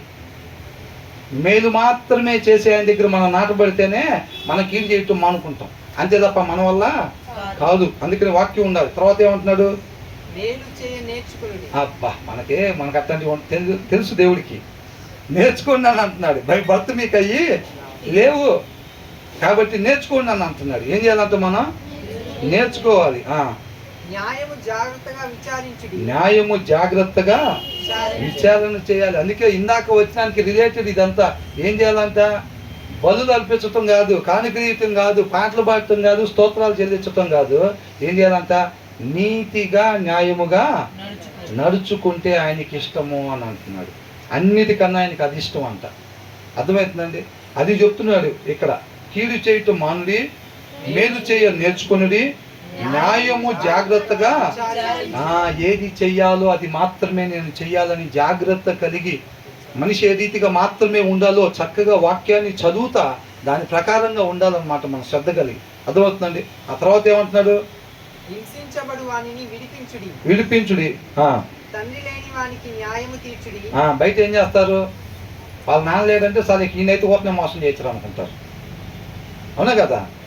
తల్లిదండ్రులు లేదంటే సార్ ఈయనైతే ఓట్నే మోసం చేయొచ్చు, రోజు ఇట్లాంటి రోజులు వస్తే బాగుండి మన షాప్ కనుక్కుంటారు. అవునా కదా? ఆ నాన్న అయితే కొద్ది సీనియర్ ఉంటాడు, అన్ని చూసుంటాడు కాబట్టి అడుగుతాడు. వీళ్ళకైతే ఏమీ తెలియదు కాబట్టి. కాబట్టి ఏమంటున్నాడు? తండ్రి లేని వారికి న్యాయము తీర్చుడి, వాదించుడి. విధవరాలు అయితే చెప్పే పనే లేదు. ఆమె అప్పుడు దాకా ఇంట్లోంచి బయటకు పోదు కాబట్టి ఆమెనైతే సింపుల్గా మోసం చేయొచ్చు ఇంకా. అవునా? కాబట్టి వాళ్ళను కోడి చేస్తున్నాడు అన్నమాట దేవుడు. విధవరాలి పక్షముగా వాదించుడి. యెహోవా ఈ మాట సెలవిస్తున్నాడు, రండి మన వివాదము తీర్చుకుందాము. మీ పాపములు రక్తము వలె ఎర్రనివైనను అవి హిమము వలె తెల్లబడును. తెల్లబడతాయా పడవా? నేను పాపం చేస్తే నీకు ఇంతే ఉంటుంది, నా జీవితం ఇంతే, నా బతికింతే అని అనుకోవాలా? దేవుడు ఆ నిరీక్షణ కలిగిస్తున్నాడు, ఆశను కలిగిస్తున్నాడు అన్నమాట. ఒకవేళ మీ పాపాలు ఎర్రగా ఉన్నా సరే అవేమవుతాయి అంట? తెల్లబడును. అవకాశం ఉంది ఇంకా. Still there is a hope అని అంటున్నాడు అన్నమాట. ఇంకా అవకాశం ఉందా లేదా? ఇప్పటికైనా సరే మన జీవితం మీద అధికారం దేవుడికి అప్పగించాలి అని అంటున్నాడు. అందుకే బాప్తీసం ఇచ్చినప్పుడు ఏమంటారు? ఇంకా ఎవరైనా బాప్తీసం తీసుకోకుండా ఉన్నట్లయితే కనుక వాళ్ళు కూడా బాప్తీసం తీసుకోవాలని చెప్పి పాస్టర్ గారు వాళ్ళు చెప్తూ ఉంటారు. ఇంకా అవకాశం ఉంది అని అంటున్నాడు. తెల్లబడును. కెంపు వలె ఎర్రనివైనను అవి గొర్రెబొచ్చు వలె తెల్లని వగును. మీరు సమ్మతించి నా మాట వినిన ఎడల. రాసుకున్నారా? రాసారా లేదా? నా మాట వింటాం అంటే చెవులు తెట్లని వదిలిపెడతామా? విని దాని ప్రకారంగా నడుచుకోవటం అన్నమాట. అది చెప్తున్నాడు. ఇజ్రాయెల్ కూడా అప్పుడు కూడా దేవుడు చెప్పిన మాట విన్నారు, చెవులతో విన్నారు, కానీ వాళ్ళు చేయపోవటం వల్ల అరణ్యంలో రాజిపోయిన వాళ్ళు ఉన్నారనమాట. ఇప్పుడు కూడా వాళ్ళ దినాల్లో విన్నట్టుగా మనం కూడా ఇక్కడ కూర్చొని వింటాం కాదండి, విన్న దాని ప్రకారంగా మనం నడుచుకోవాలి. వాళ్ళకిలాగా మన ఇష్టానుసారంగా ఉండి కానుకలు తీసుకురావటం, అవి చేయటం ఈ చేయటం కాదు. ఉండాల్సిన రీతిగా ఆయన మాట ప్రకారంగా ఉండేవారంగా ఉండాలన్నమాట. అందుకని ఏమంటున్నాడు ఇంకా, మీరు భూమి యొక్క మంచి పదార్థం మీరు సమ్మతించి నా మాట వినిన ఎడల మీరు భూమి యొక్క మంచి పదార్థములను అనుభవించు. అంటే నిత్య జీవానికి మనం చేరుకుంటాం అన్నమాట. అవునా? ఒకవేళ మనం వినకపోతే, ఆయన మాట అనుసరించి మనం నడుచుకోకపోతే ఏమైంది?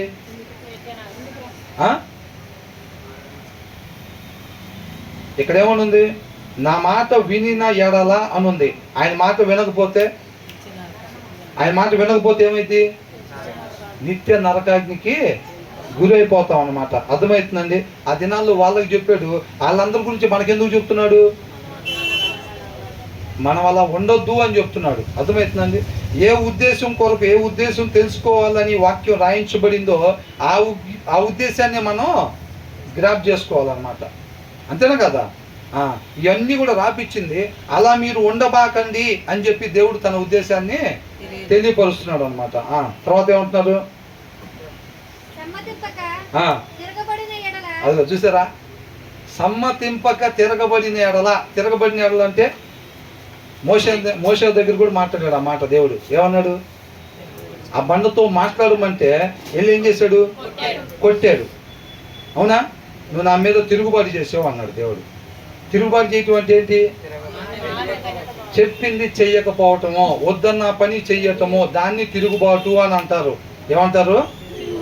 వద్దన్న పని చెయ్యటమో దాన్ని తిరుగుబాటు అని అంటారు. కాబట్టి ఇక్కడ ఏమంటున్నాడు? సమ్మతింపక తిరుగుబడిన ఎడల నిశ్చయముగా, ఖచ్చితంగా ఇక ఛాన్సే లేదు తప్పించుకోవటానికి. అవునా? నిశ్చయముగా మీరు ఖడ్గము పాలగుదురు. యెహోవా ఈలాగున సెలవిచ్చుచున్నాడు అని అంటాడు. అంటే వాళ్ళకే చెప్పాడా? మనకు కూడా చెప్తున్నాడా? మనకు కూడా చెప్తున్నాడు. ఆయన ఏంటి అనేది ఆయన కనపరుచుకుంటున్నాడు అనమాట. ఆయనగా మనం తెలుసుకోవాలి. అంతే తప్ప మన ఇష్టం వచ్చినట్టుగా ఉండి 2 పాటలు పాడితే అయిపోయింది, మిస్టర్ పర్ఫెక్ట్ అయితే మళ్ళీ ఈ వారం అంతా మన ఇష్టం, 2 చేపలు ఎత్తామంటే 10 కుర్చీలు ఎత్తామంటే మన ఇష్టం, దేవుడికి అది లంచంగా సరిపోయిద్ది, లేదంటే ఒక పూట ఒక వారానికి స్నాక్స్ డబ్బులు ఇచ్చామంటే మన ఇష్టం, చేసిన తప్పులన్నీ పోతాయి. ఎట్లా అనుకుంటే దేవుడు అట్లా అమ్ముడుపోయేవాడు కాదు. వారం రోజులు చక్కగా గోవాలో ఎంజాయ్ చేసి 2 రోజులు ఎడకొచ్చి కొబ్బరికాయలు అగరబత్తులు వెలిగిస్తే అమ్ముడుపోయేవాడు కాదు దేవుడు. ఆయనగా తెలుసుకోవాలి. మన ప్రార్థన వినాలి అని అంటే మనకు ఒక అర్హత ఉండాలన్నమాట. మనం ఎట్లా పడితే అట్లా ఉండొచ్చి ప్రార్థన చేస్తే ఆయన ఆలకించడు. మనం బహుగా ప్రార్థన చేసి ఆల్ నైట్కి వెళ్ళినా కానీ ఆలకించడు. వారం అంతా వాక్యం చదవలేదు కానీ ఆల్ నైట్కి వెళ్ళాక దేవుడు కోపం తగ్గించుకొని ఉంటాడు. తగ్గించుకున్నాడా? తగ్గించుకోడు. అర్థమవుతుందండి? కాబట్టి ఏమంటున్నాడు?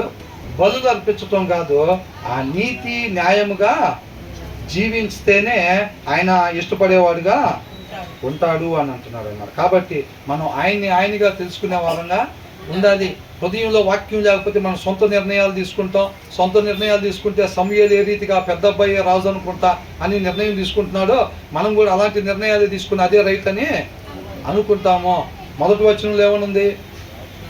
రాజు హృదయం మనిషి ఉండాల్సిన రీతిగా ఉండేటప్పుడు దేవుడి యొక్క దయను మనం పొందుకునే వారంగా ఉంటాము. ఈ 3వ దాంట్లో ఏం చూసాం? నీతిగా న్యాయముగా మనం జీవించే వారంగా ఉండాలి ఎక్కడున్నా సరే. అంతే తప్ప దేవుడికి ఏదో షార్ట్ కట్లో ఏదో ఇచ్చేసి మనం దగ్గర అయిపోదాం అని అనుకుంటే అలాగా అమ్ముడుపోయేవాడు కాదు. మనం తెలుసుకోవాలి. ఆయనగా తెలుసుకొని ఆయన అనుసరించి మనం నడుచుకునే వారంగా ఉండాలి. దేవుడికి మహిమ కలుగును గాక.